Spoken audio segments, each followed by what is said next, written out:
নমস্কার বন্ধুরা, আমার নাম এশা।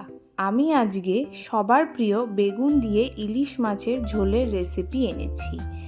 বেগুন দিয়ে ইলিশ মাছের ঝোল খেতে কারই বা ভালো না লাগে, তাই আমি এখানে আগে নুন হলুদ মাখিয়ে রাখা বেগুনগুলোকে সর্ষের তেলে অল্প করে ভেজে নিয়েছি এবং ভেজে নেওয়ার পরে সেটিকে একটি প্লেটে তুলে রেখে দিয়েছি।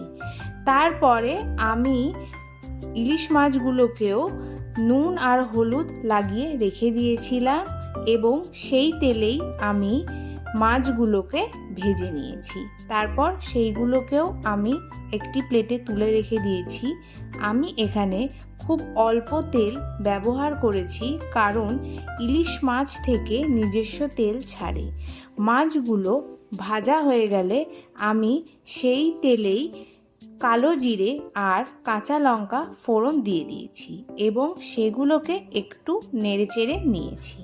তারপরে আমি তাতে নুন হলুদ আর শুকনো লঙ্কার একটা পেস্ট দিয়েছি, সেটাকেও একটু ভালো করে কষিয়ে নিয়েছি এবং তারপর আমি তাতে জল দিয়ে দিয়েছি।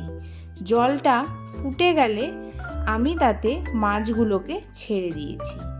10-15 মিনিট ধরে মাছগুলো ফোটার পর আমি তাতে ভাজা বেগুনগুলো মিশিয়ে দিয়েছি। সেটাকে আরও 10-15 মিনিট ফুটিয়ে নিলেই বেগুন দিয়ে ইলিশ মাছের ঝোল তৈরি হয়ে যাবে। এই রেসিপিটা যারা মাছের ঝোল খেতে ভালোবাসে তাদের খুবই প্রিয়। আশা করি আমার এই রেসিপিটা সবার খুবই পছন্দ হবে এবং যদি এই রেসিপিটি আপনাদের খুব পছন্দ হয়ে থাকে তাহলে আমার চ্যানেলটিকে আপনারা সাবস্ক্রাইব করুন এবং লাইক আর কমেন্ট করতে ভুলবেন না। ধন্যবাদ রইল।